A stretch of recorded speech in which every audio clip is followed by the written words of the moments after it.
Sir, e rickshaw foundation का जो अभी अनशन चल रहा है, इसके ऊपर क्या मैं और आर्यन साहब यहाँ मौके पे आए थे। सौहार्दपूर्ण माहौल में वार्ता की गई है। उन लोगों से कहा गया है कि जो भी उनकी मांगे हैं वो उसे रिटन फॉर्मेट में हमें दे दें और उसके आधार पे जो भी नियमानुसार होगा उच्चाधिकारियों से वार्ता के क्रम में ये कार्रवाई की जाएगी।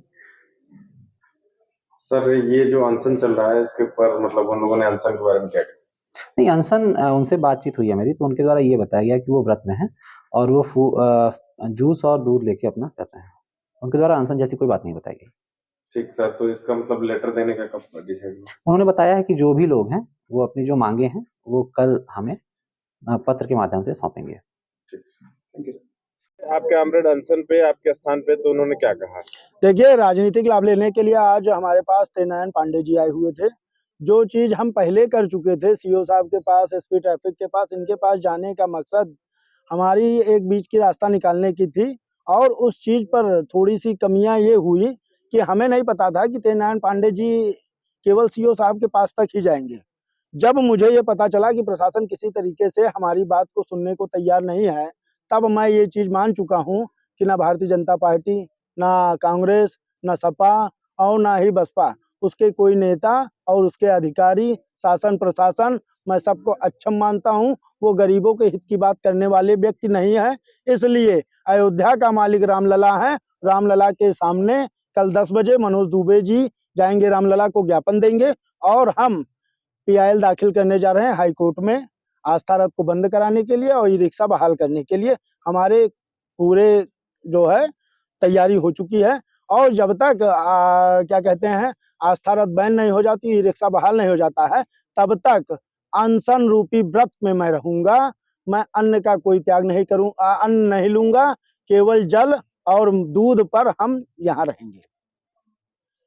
तो उन्होंने क्या कहा? सीओ साहब ने यही कहा कि आप भैया व्रत तोड़ें। तो भैया व्रत क्यों तोड़े? क्या एक रास्ता खोलने से हमारा निर्णय निकल जाएगा? मैं ये लोकल निवासी हूँ, यहाँ का रहने वाला हूँ, मेरी पैदाइश यहीं हुई है, लेकिन क्या हम लोग अयोध्या के में कमाने खाने का हकदार नहीं है? हम लोग ये हकदार नहीं है हम लोग को। बाहर के लोग आए यहाँ कमा के चले जाएं, हम लोग का अधिकार कुछ नहीं है। हम लोग का घर कैसे चलेगा? वो बोल रहे हैं केवल 2 किलोमीटर में कमाई है। इससे बढ़िया राम मंदिर बनने से पहले मैं ही कमाता था, जो कमाता था पहले ही इससे बढ़िया कमाता था। हमको कोई फायदा नहीं हुआ है, नुकसान के सिवा फायदा नहीं हुआ है। मेरा घर कैसे चलेगा? मैं 5 दिन हो गया मैं यहाँ पे बैठा हूँ धरने पे, मेरी कोई सुनवाई नहीं हो रही है। मैं किससे जाकर कहूँ अपना हाल? मैं क्या करूँ बताइए आप लोग। एकदम परेशान हो चुका हूँ, एकदम परेशान। मेरी हक की लड़ाई लड़ने के लिए कोई नहीं है। सीओ साहब बोल रहे हैं कि आप 2 किलोमीटर में ही कमाई है, परिक्रमा मार्ग पे ढो। किसको ढोने जाएंगे हम? परिक्रमा मार्ग को भूत शैतान को ढोने जाएंगे?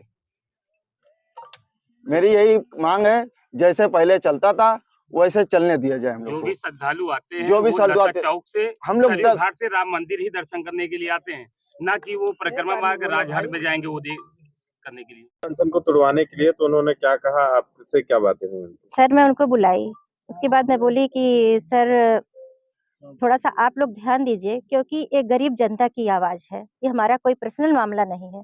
तो आप अपने पति को समझाएं कि हमारे पति कोई गलत काम तो नहीं कर रहे हैं, हमारे पति एक गरीब जनता के हक की लड़ाई लड़ रहे हैं। तो बोले आप क्या चाहती हैं आप बताइए। हम कहे जो पहले चलता था उतना खुलवा दिया जाए।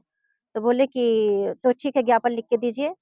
तो कितना आप चाहती हैं? हम कहे पहले पोस्ट ऑफिस से और लता मंगेशकर चौक कितना चलता था रिक्शा, उतना आप खुलवा दीजिए, बस मेरी मांग यही है आपसे। और क्या? तो फिर बोले कि ठीक है, आप ज्ञापन लिख के हमें भिजवाइए, हम इस पे विचार कर रहे हैं। और रूम वगैरह और रजिस्टर वगैरह के बारे हाँ, में? बोले कि कितने रूम है? मैं बोली 5 रूम है। कहे तो रजिस्टर दिखाइए। है रजिस्टर? हम कहे सर हम लोग कोई गलत काम नहीं करते हैं।